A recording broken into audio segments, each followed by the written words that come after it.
let me say a very good morning to you and also to your listeners and viewers.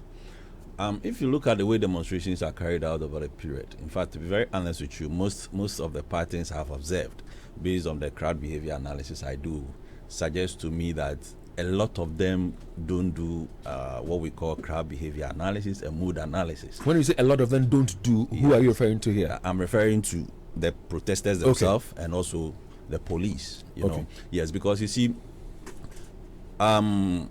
demonstrations, or let me say crowd management. The last time I came here, I told you that it's a science and it's an art. And it's an art and a science because it requires that whoever is managing that crowd, you know, has some form of understanding about the crowd behavior. They should also be able to have an understanding of the safety measures that have to be put in place, and also what we call situational awareness, you know, of the demonstration whilst it is going on.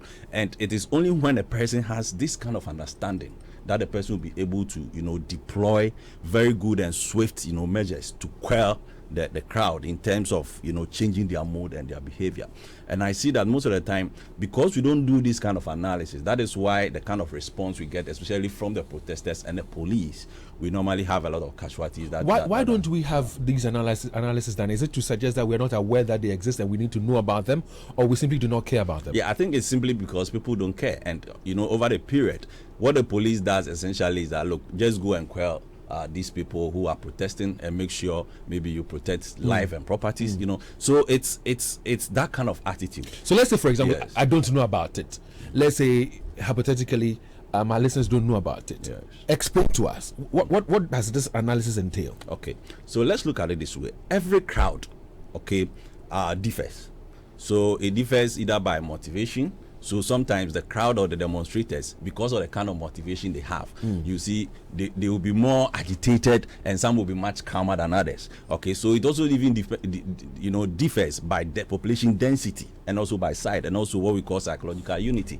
So depending on what is driving those people to come together, okay, you are likely to find these kind of differences, and it is these differences that anybody who is managing the crowd, whether it is the police or even leaders of that demonstration, should be aware of and be able to prepare towards.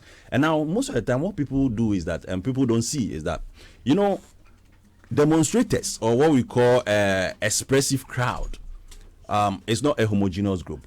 And when I say it is not a homogeneous group, what I mean is that these are not people of the same characteristics, although they come together around a common kind of, you know, mission or cause. They basically maintain their individuality. So, for instance, if you look at protesters in a demonstration or the crowd, you normally see that they are the leaders who are normally in front, and then you see those we call the active core.